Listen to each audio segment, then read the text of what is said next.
RMJ Movie Reviews back again with a review of True Detective Season 3 so far. Um, I apologize, guys. I skipped over, I think pretty much the third, fourth, fifth, and sixth episode, or it might have been the fourth through the sixth episode.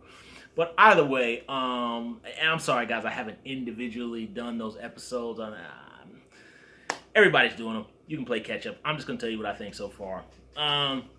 This season of True Detective it's just fantastic. It's really really really really fantastic. But I will say I would just give my quick opinion because I don't want this to go on too long, as I have trouble with that, as you all know. Episode 4, I was quite pleased with. I very much like episode 4. Episode 5, I saw that a lot of people like that one. I did not like episode 5 as much as everybody else's opinion was. I actually liked 4 more than I liked 5.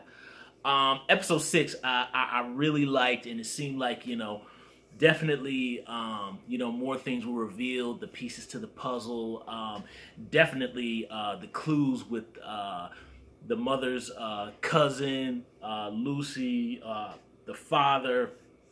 You're finding out some more connections with the Hoyt estate and the people who she worked for at that factory. The pieces are really coming together. How the junkyard gentleman was framed for the killing and kidnappings. Man, the pieces are really coming together. And I will tell you all, episode 7 tonight was utterly fantastic, phenomenal. I will tell you, so far, next to, I will say, I think probably the first episode, and I believe, was that episode 3 where they went to find the black man with one milky eye? I believe that was episode 3. Those have been, this one and that one and the first one have been my favorite episodes by far of the entire season. And we'll find out what happens next week. But this was phenomenal. Everything's coming together. And what I like about, so far, True Detective has done, I think, what the second season did not do. The second season threw out so many plot points and so many subplots and so many red herrings that you just could not connect everything. I know there was a gentleman who left a comment on my page and asked me, he asked me, really, you couldn't connect the pieces on season 2? And I'm telling you, I really, maybe I'm just not that good at putting together puzzles or something, or clues, but I swear to you, I could not I could not follow season 2. I just really couldn't. I just enjoy it for it being a gritty cop drama and the performances of Colin Farrell and Rachel McAdams, and some of the other actors in the show. But here, I mean, I know there was a lot of complaints where people were saying that the scenes were slow earlier in season 3 and they're throwing out all these things and they're not making any sense. I'm still completely at a loss as to how people magically missed it. That was the same thing they did in season 1. Like in season 1, I mean, I have very much had that same feeling that at the end of every episode, I didn't feel like I was any farther along until getting towards the end. But I was okay with that because I was just intrigued by the show. And here, it's just phenomenal. The pieces are putting together. The pieces make sense. The wife character, she was a very big red herring earlier in the series, and it's kind of, things have taken a little bit of a turn. I actually have started to like her now, because earlier in the show, with all the questions of, what do you think happened at the murder scene? She was just getting on my nerves. And I was like, man, she need to take her crazy butt someplace else, because she's getting on my nerves. But now I'm on board with her. This episode, and I have no problem with the way the other episodes were paced. I only had a minor issue with, I think, was that episode 4 or 5? I can't remember if that was 4 or 5, where there was a dinner scene that just went on between those two that went on way too long, between Hayes and his wife. That it just was ridiculous. That should have been cut. But outside, but the pace of this episode is really quick, and it's not quick like we just want to just hurry up and throw everything out there.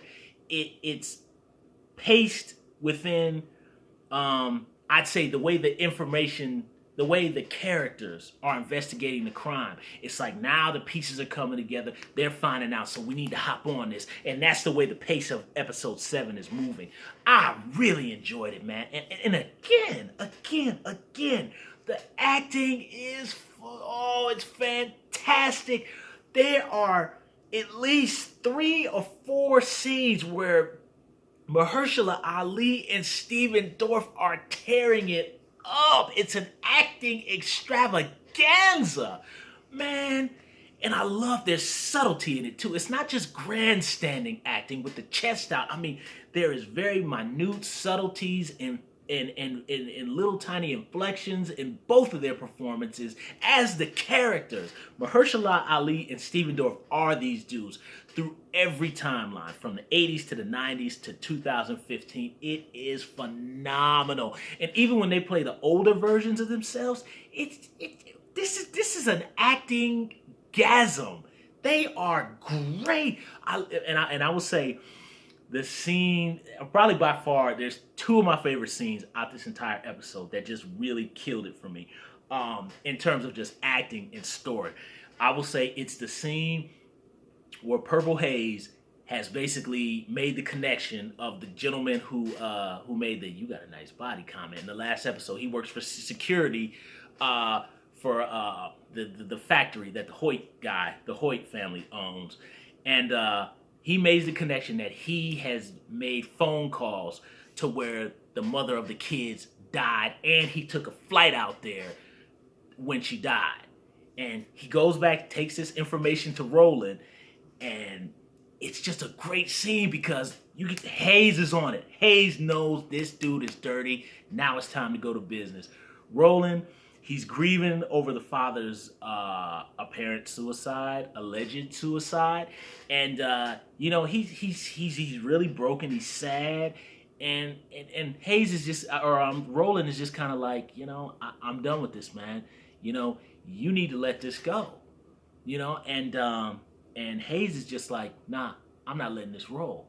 And Hayes does something really dirty that you don't do to your friends, because these guys, make no mistake, their relationship is so layered. And what I love it's not, and I love that they went beyond just the stupid usual cliché of you're black and I'm white. These gentlemen are friends and they know each other. They banter, but it's like that brotherly love kind of getting at each other. You know what I mean? But anyway, back to this scene. Hayes turns around and he goes, man, you got to do this for Tom. Dirty tactic. But he did it because he needs Roland to roll with him and get this done, because he knows that the powers that be want to squash this thing and kill it.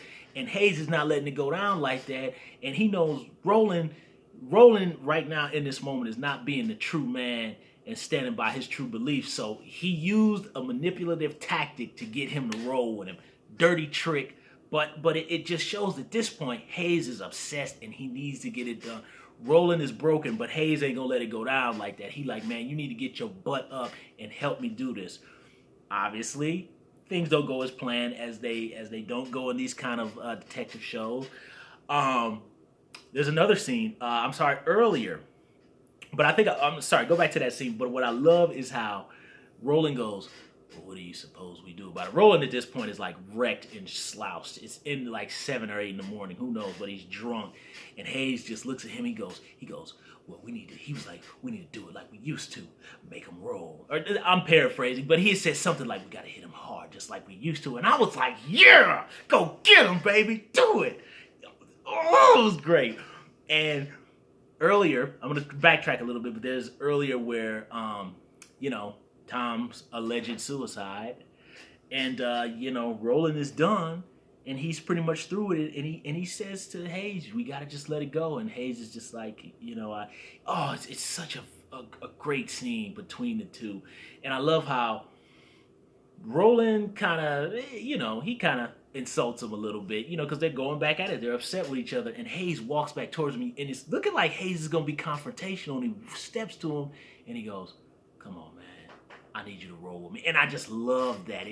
Oh, man, their relationship is just, oh, man. These are two genuine friends. This is the most genuine friendship I have seen in a TV show that I can remember. This is a true friendship between these two gentlemen. I love this relationship. I want to see these two in another TV show again. It probably won't happen, but I'd love to see these two characters again. And then there's another scene, not going to give away any spoilers, but after an event that goes the wrong way than expected, how Roland is like, "You dumb uppity," and then it's right on the tip of his tongue, and Hayes is like, well, go ahead, what you gonna say it to my face. And then Roland steps back and he goes, "Nah, but I just want you to know I'm thinking it." It was so fantastic. It was great. Because the thing that I love is, because just so far, some writers like to really throw in the slur, the N-word slur, just to really elicit emotional response, and it does do that in film and in real life. But I love that here it was much more powerful with him not saying it and then just looking at him and going, "No, but I want you to know that I'm thinking it." And it's just like, ooh, ooh. Man, it was funny because of Roland. And the thing about it is Roland's a genuine cat and Hayes is a genuine cat. It's just, that Roland is just so angry with him. That's why he wants to use the word, but it's not from hate. It's just that he's so pissed at him that he got him into this jam by manipulating him. And, it happens like that sometimes with friends. Sometimes friends get really angry with each other, and sometimes you can... I know all of you out there in TV land have been there, where sometimes you really can say some stuff that you don't mean and you regret it later. And this goes back to, in the earlier episode, this is what he needed to apologize. This is what Roland wanted, at least so far, this is what I'm guessing, that until we'll figure out the final episode. But I think this is what Roland was saying he wanted him to say he was sorry for, getting him in this jam, and I love how it comes back on this episode, and Hayes, basically, he doesn't flat out say, "I'm sorry," but he says in Hayes' way of saying "I'm sorry," that he is sorry, for that, and it was and when they were old men, that was really a touching scene, man. Their relationship, their friendship, it's really fantastic, and I honestly think it's the most genuine relationship, in the entire season 3, out of all the characters. These gentlemen are true friends. I just think Mahershala Ali and Stephen Dorff are just fantastic. Mahershala Ali, I recognize him from other things before, and I really think he's a great actor. Stephen Dorff, who's been in the game way back to Judgment Night, and I think what was the movie called Deuces Wild, and the movie he did with Jack Nicholson and Jennifer Lopez. I mean, Stephen Dorff has been in the game for a very long time. The Gate, going real old school. But actually digressing, when I used to do short films, when I lived back in the city of Cleveland, actually, one of my cinematography teachers actually worked on him with a low budget movie. Said Stephen wasn't really particularly too happy to be there, so I don't know what that production was, but it wasn't saying good or bad. It was just saying that he was just like seriously not in the mood to be doing that movie, so he might have just needed that check. But I digressed a little bit too far. But either way, it's fantastic work, man. These two are just really mesmerizing together, and This was an exciting episode. The clues were unraveling. And spoiler alert, the connection to season 1.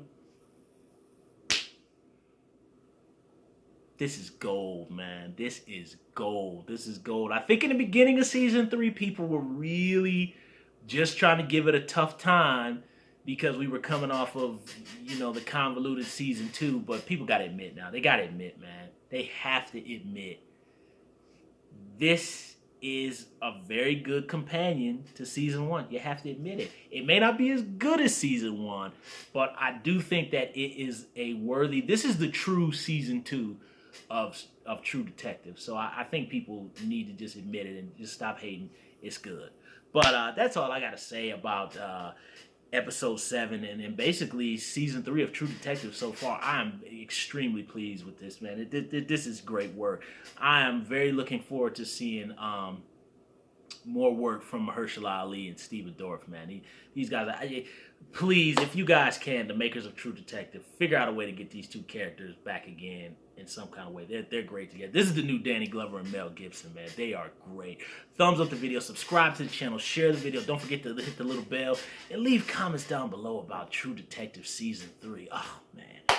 Fantastic television. I'll see you soon.